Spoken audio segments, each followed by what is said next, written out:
everyone. Welcome to Lincoln High School. My name is Stephanie Brown. I serve here as co-principal of Lincoln High School with this incredible woman to my right. And we are very excited and very proud to be one of the 25 community schools in San Diego Unified School District. And this is our second year as a community school. Before I pass it to Principal Aguadello, I just want to highlight two things that I think are exceptionally distinctive about what it means to be a community school. The first is that Lincoln High School is typically known for its satellite data, the data that's published on the California dashboard. But what's special about being a community school is we focus on the street data. It's the data that is close to the ground that really leverages the experiential data that how our families and our students are experiencing their school. And I want to give a shout out to our community schools coordinator, Adam Armas, and our community schools, yes? Yeah, there it is. And Miss Anna Diaz, because they have done an exceptional job of taking all of that street data, coding it, and really lifting up the important themes that we need to be paying attention to. So you'll hear more about that in just a moment. The second thing that I love about being a community schools is that it really has created this sense of collective responsibility to see students step up and serve in leadership roles as being a part of Student Senate, and seeing parents like Miss Beatrice step up and really lend her voice as a parent perspective on how we can best serve our students and our families is something that continues to inspire me every day. So I'm going to pass it over to Melissa Aguadello. Thank you. We know that talent is equally distributed and opportunity is not. One of the things that we get as a community school is the chance to define the opportunities that our community wants, that our students want, and that our families want for us to have available here at Lincoln High School. At the end of our first year, we were so lucky to have Adam lead us in 75% response rates so that we knew exactly what our families wanted us to hear. We knew exactly what our students wanted us to hear. We weren't guessing as school leaders, and we weren't waiting for the district to tell us what to do. We were taking our cue from those people that are most important in our school, our children and our families. We came up with 4 areas that our community school is addressing. The first one, student attendance.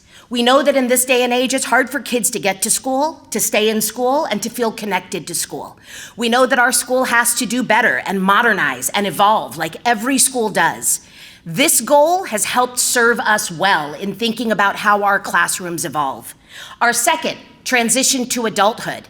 Well, what's high school for, if not preparing you to transition to adulthood? The amount of outreach and the amount of community partners we have found is all thanks to the work of community schools. The third, academic enrichment.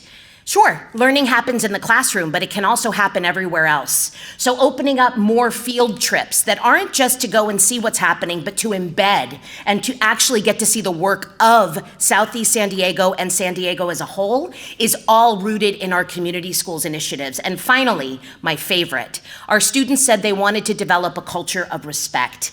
Respecting each other, respecting their school, respecting themselves, thinking about their own mental and physical health and well-being. And today, you are going to get to hear from our amazing Student Senate President, Michaela de Jimenez, who will be telling you about how the students are leading in all of our initiatives. I am so proud to lead in this work and to be a part of it. Today, you're going to hear about the expansion into the 10 additional community schools for next year. Today, you're going to hear more about what community schools are, and you're going to see how they're not just a classroom. They're so much more than that.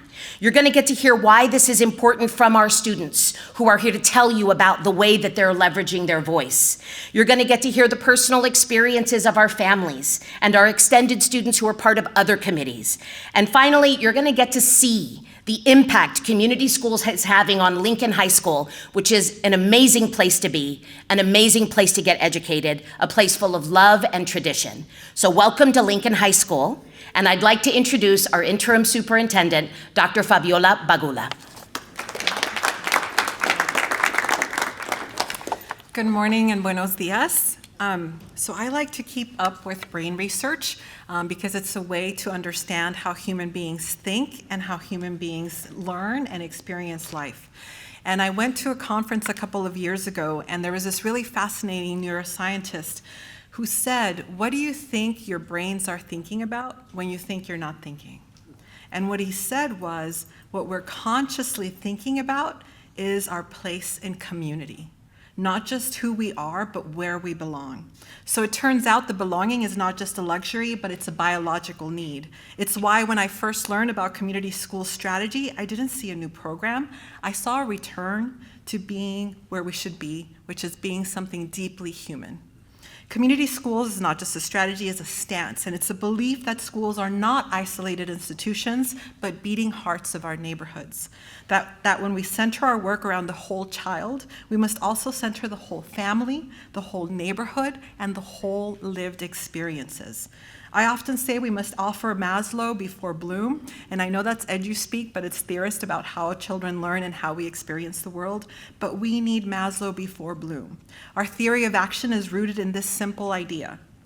When we attend to a student's basic needs, safety, nourishment, emotional care, then we can unlock the possibility of academic brilliance. When students feel secure, seen, supported, learning doesn't just happen, but it flourishes. Lincoln High School is a shining example of what a community school can become. This very room that we're in, part of Lincoln's integration, during the school day, this space belongs to students, staff, and teachers for learning and leadership. And after hours, it transforms into a true community hub, open and free for outside organizations to gather, plan, and connect. Lincoln also hosts a large clothing room stocked with new and gently used clothing donated by our local partners, free to students and to families. Every other Friday, Feeding San Diego drops off food for our students and neighbors to take home. And on this very campus, there's a wellness space with a washer and dryer because sometimes clean clothes and a calm place to regroup are what students need to show up to their full education. This is the first tenet of community schools, integrated student supports, the first pillar that what it means for the whole child and to take care of them within the full context of their lives. But community schools doesn't just stop there. They extend learning beyond the bell with our pillar number 2, expanded and enriched learning time and opportunities, because students deserve access to programs, tutoring, arts, and athletics that inspire them to dream and to do. They create the space for our third pillar, active family and community engagement, where parents, aunties, neighbors, grandparents, youth all have a seat at the table, where governance is collective, not top-down, and that matters to me deeply, because I believe in democracy not just as a government system, but as a way of relating to one another with a shared voice and vision. And finally, they are rooted in our pillar number 4, collaborative leadership and practices. No single person has all the answers. All of this room is smarter than one person. So we have the answers here. That's why our schools partner with students and families, educators, nonprofits, and city agencies, because the best solution come from those closest to the challenges. This is not new for San Diego Unified. During the height of COVID, we offered meals not just during the school day, but on weekends too. We checked in on mental health, on home stability, on joy before we had a formal community schools title. We are already leaning into this way of being, and today we formalize our love by expanding this strategy and adding 10 new schools to the 25 that already embody this beautiful work. These are the 10 schools. Chesterton Elementary, Hamilton Elementary, Kimbrough Elementary, you want to wave if you're here, because I know you're here. Marshall Elementary, Penn Elementary, Ross Elementary, Rowan Elementary, Washington Elementary, Webster, and Whitman Elementary School will become hubs of belonging shaped not by distant decisions, but by the voices who walk their hallways, live on their blocks, and dream through their classrooms. Community schools are built by the community for the community, not for someone who commutes in, but for the families who entrust us with their children and the students who entrust us with their futures. And while this work is grounded in love, I also believe in democracy, in the sacred responsibility we carry as stewards of public funds. So we will be tracking the strategy's impact, not harshly or reductively, but with care. Because love without accountability is sentiment and not strategy, and we owe our families both.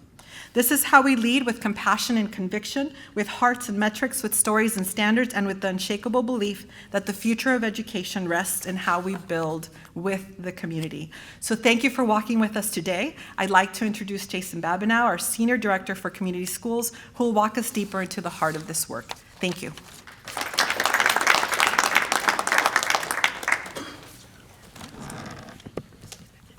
Dr. Bagula, thank you. Thank you for your passion, your vision, and your support of this strategy. And I want to start off by that. What is community schools?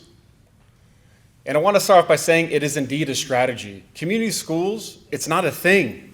It is an equity strategy. And it's centered on collaborative leadership structures that uplift authentic collective voice and implement an intentional, thorough process to address that collective voice through improvement science mechanisms. Simultaneously, it's about creating classroom spaces and community spaces that reflect the students that we serve. Students should be able to see their identity, their culture, their community reflected in their learning spaces. They should be taught with teaching methods that are innovative, like project-based learning, community-based learning, where we are intentionally bringing in the community into the classroom, where students see the relevancy of their learning into the real world. That is the community school equity strategy. And this strategy has been prioritized by Governor Newsom, who has allocated over $4 billion over the course of 9 years to see this work through. Specifically speaking, our schools who receive the grant, they have 5 years of grant funding. The grant does require a 1/3 district match, which San Diego Unified has not only matched, but exceeded in their support of this strategy. As mentioned, we do have 3 cohorts, 25 community schools, and we're adding 10 more, which I'm excited. I'm excited that some of our cohort 4 schools are represented today. And these cohort 4 schools were selected by our community school steering committee. Our steering committee is comprised of a variety of educational partners, labor partners, district leaders, parents, students, teachers, coordinators, etc. This organization looked at and developed an application for schools who were interested, evaluated with a rubric that they had also developed, and ultimately selected schools who were most ready to begin implementing this strategy next year. And so I actually want to talk about what that looks like. So this process of strategy, because it truly is a process. So in year 1 of strategy implementation, led by the community school site coordinator, schools are going to be facilitating a needs and assets assessment.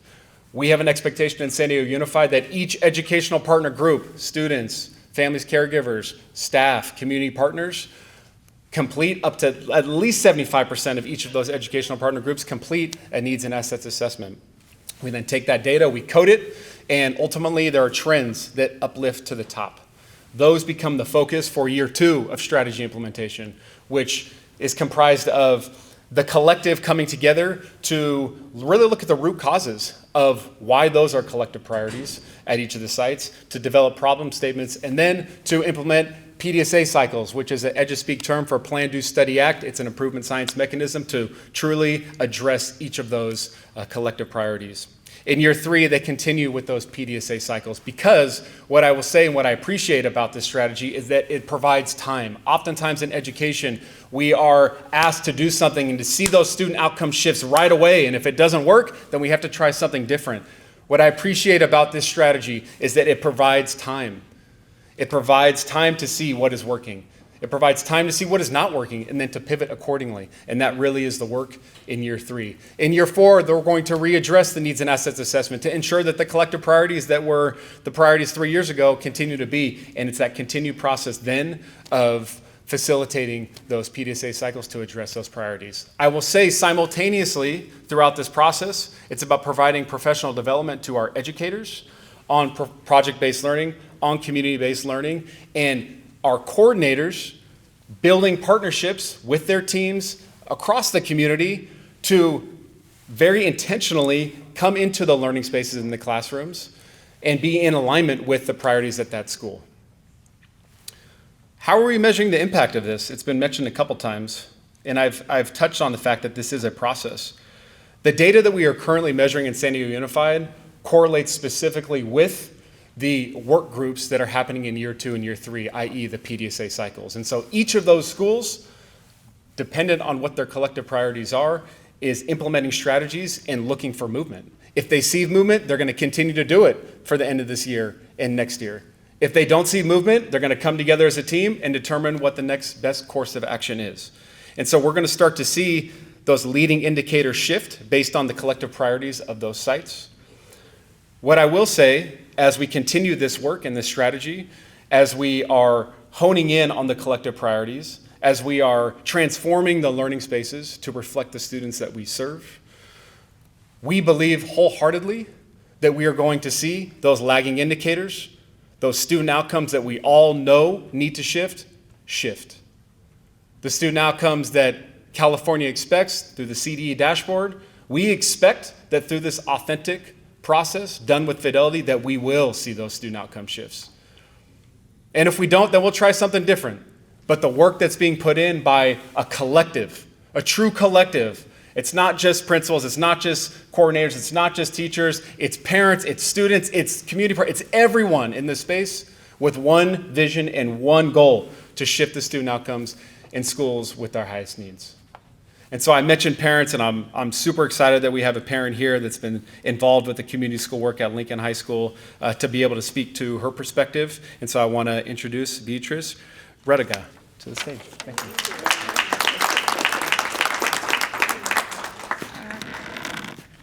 Good morning, everyone. My name is Beatrice Retaga, and I am a parent here at Lincoln High School. I have a stepson that went here, Jaleel Florence, and a son that goes here now. His name is Warren Florence. He's in 10th grade as well. Both play football here at Lincoln, and they have been I have been such an instrumental part of the football team that I wanted to get more involved in the school. And I was thinking about ways to get more involved, and I met Adam, and I thought, oh, you know, he introduced me to community schools, and so 2 years ago, I decided to join the committee. My sons were involved in football, and so to join the committee was also helped me to be able to learn more about the school, meet the administrators, and be able to make decisions towards fostering a sense of community and unity shared with administrators, parents, and also teachers.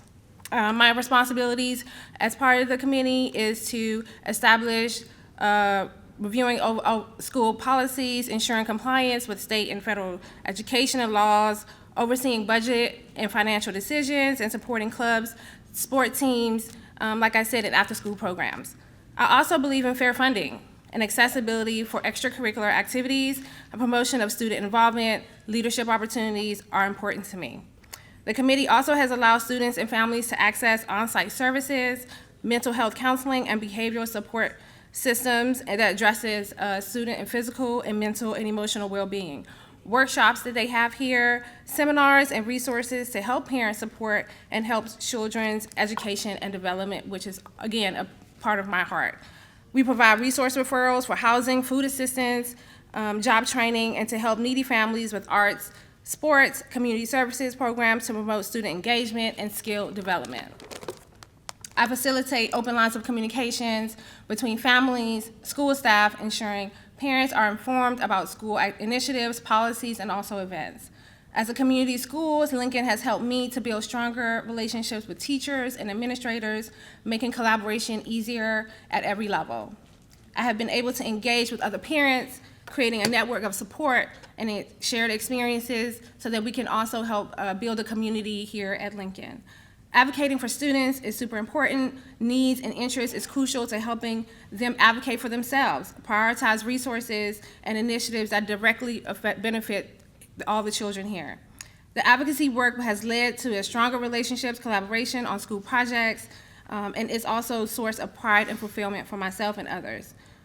Thank you for everything that all the administrators and staff that they do here. Your work does not go unseen, and I'm super grateful that we can build a community here at Lincoln that I can be involved in as a parent, and I call on all community leaders to get involved in the day-to-day activities of these parents, of these administrators here at Lincoln. And now I'd like to introduce Michaela De Jimenez, a student here at Lincoln, so she can share her experience as well.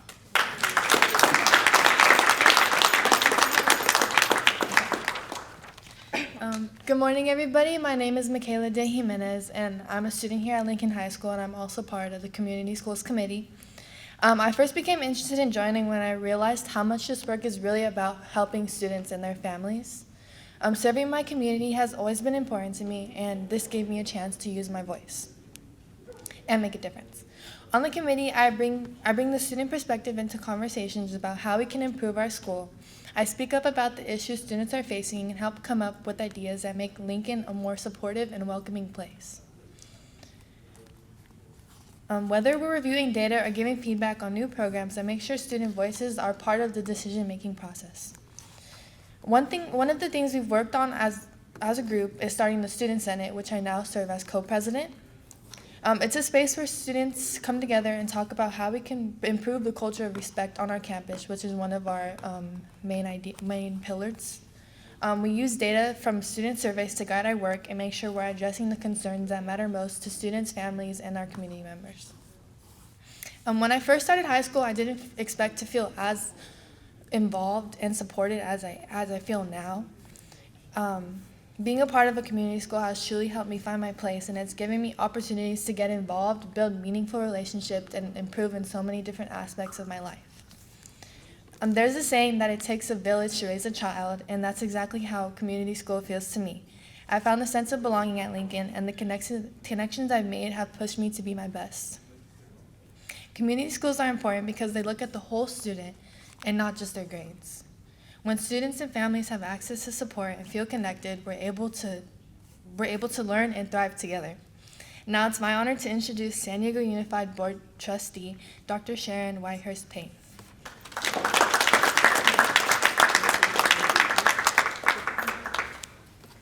Good morning, and good morning.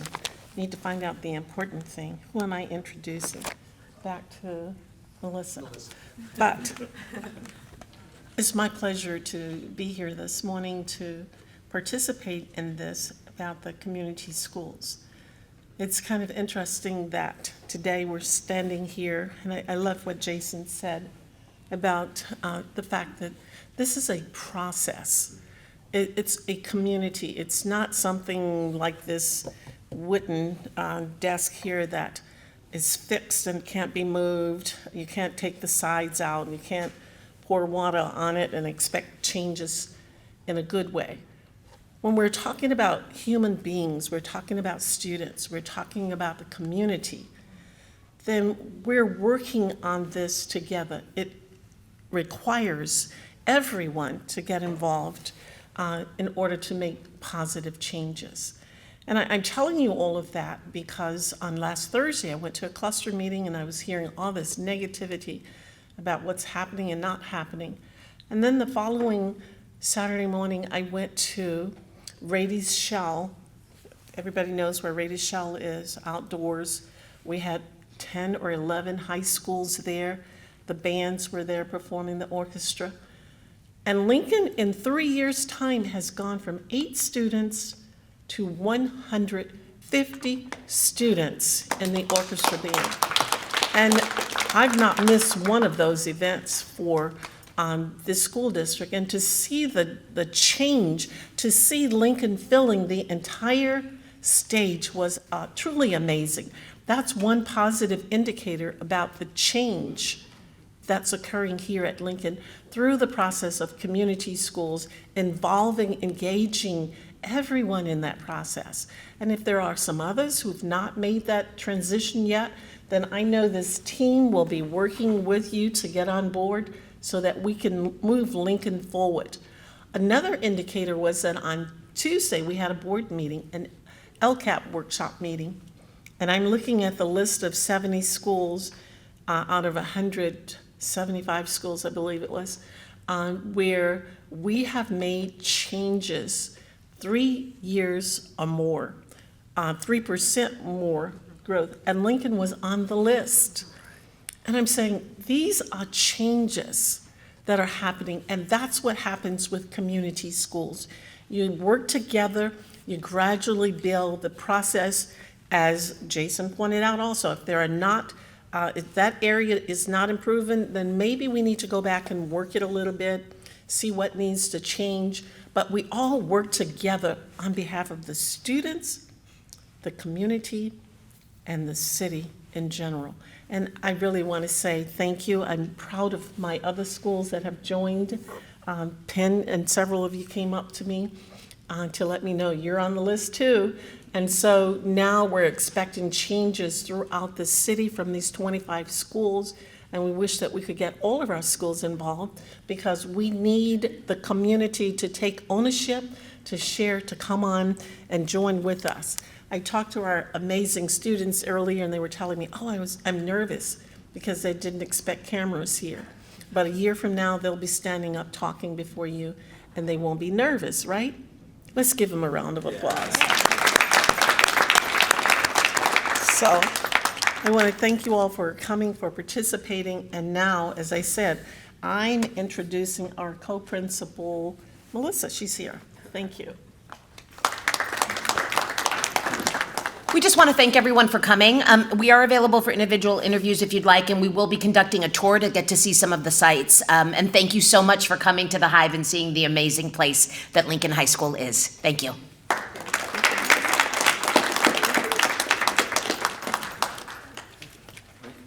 There you go, team.